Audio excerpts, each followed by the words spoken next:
ini memelas untuk BUMN bergabung demi bangsa dan negara, bukan melas karena faktor yang lain.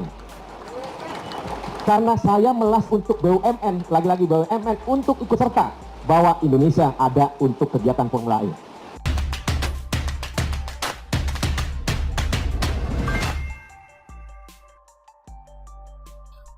Formula E inisiatif Anies, tapi negara disuruh ikut partisipasi. Logikanya mana? Ditulis oleh Syardi dari siward.com. Dari sekian banyak sponsor Formula E, tidak ada nama BUMN di dalamnya. Tapi tidak apa-apa toh, karena jumlah sponsornya kabarnya jauh lebih banyak dari jumlah sponsor MotoGP Mandalika. Tapi tetap saja, Ketua Pelaksana Formula E Jakarta Ahmad Sahroni menyentil BUMN yang tidak memberi sponsor untuk Formula E. Bisa dimaklumi, mengingat kalau BUMN jadi sponsor maka biasanya jadi sponsor besar seperti di Mandalika. Sahroni menyebut dia memelas meminta sponsor ke BUMN demi Indonesia. Saya menyampaikan per hari tadi tentang BUMN. Kenapa orang pasti kontra dengan lo melas-melas kemarin minta sponsor? Gua ini memelas untuk BUMN bergabung demi bangsa dan negara, bukan melas karena faktor yang lain, kata Sahroni. Sahroni mengatakan memelas ke BUMN lantaran di Indonesia ada ajang Formula E. Dia menekankan sponsor dari BUMN bukan soal dana, melainkan wujud kehadiran lembaga pemerintah. Ini bukan masalah duit, ini masalah pride. Untuk bahwa BUMN hadir di Formula E ini untuk Indonesia, bukan untuk Anies atau Jakarta, tapi untuk Indonesia. Setuju kan ya? Bahwa BUMN hadir, gua melas untuk Indonesia, kata Sahroni. BUMN tidak berikan sponsor apapun. PLN untuk kelistrikan juga kami bayar full. Maaf nih, BUMN tuh bagian dari Republik Indonesia kan ya? @Kementerian BUMN. Tulis Sahroni di media sosial. Lucu sekali.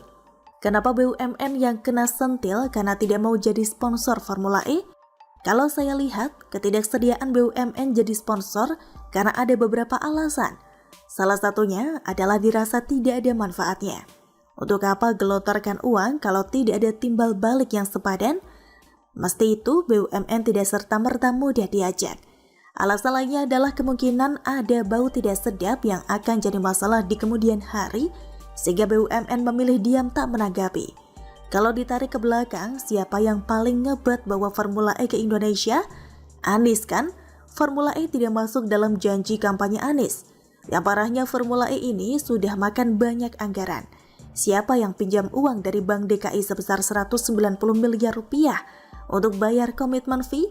Siapa yang gelontorkan dana hingga 560 miliar rupiah untuk bayar komitmen fee, padahal di kota lain jauh lebih murah berkali lipat? Dari awal saja Pemprov DKI jarang konsultasi dengan pemerintah pusat terkait lokasi Formula E.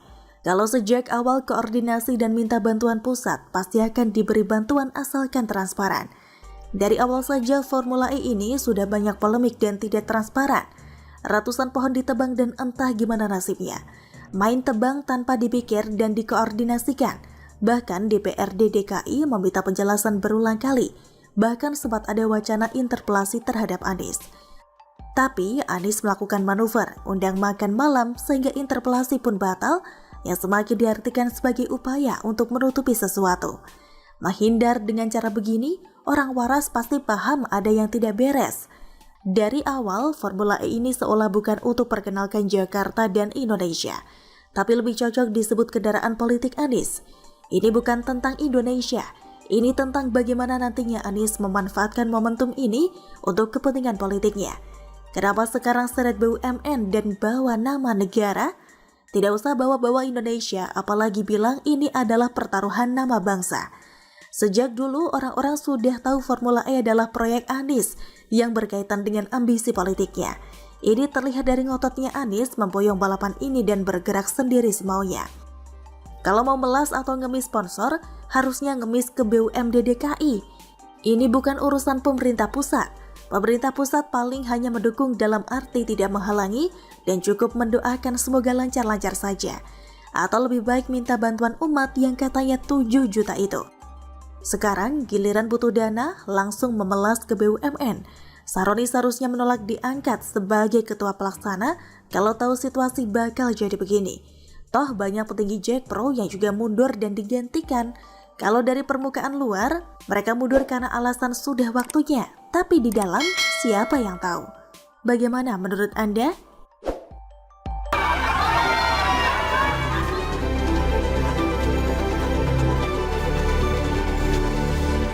Ke masyarakat Kabupaten Ngada begitu senang, begitu bangga akan dikunjungi oleh Bapak Presiden Republik Indonesia.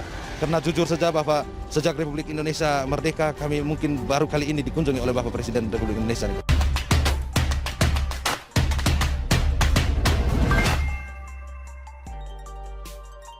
Kadrun pasti sakit hati melihat sambutan meriah warga ND untuk Jokowi.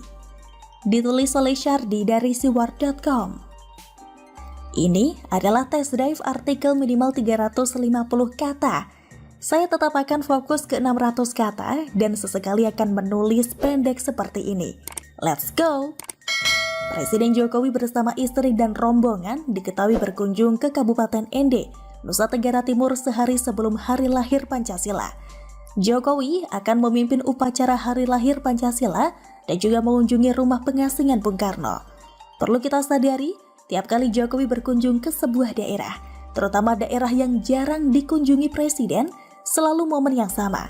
Antusiasme warga yang luar biasa, jumlahnya membeludak, bahkan tidak sedikit yang menangis terharu sambil meneriakkan nama Jokowi.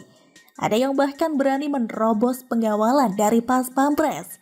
Belum lagi Jokowi yang kerap melanggar protokoler dan berbaur dengan warga, hingga bikin Pas Pampres shock dan kewalahan menangisi situasi unpredictable ini.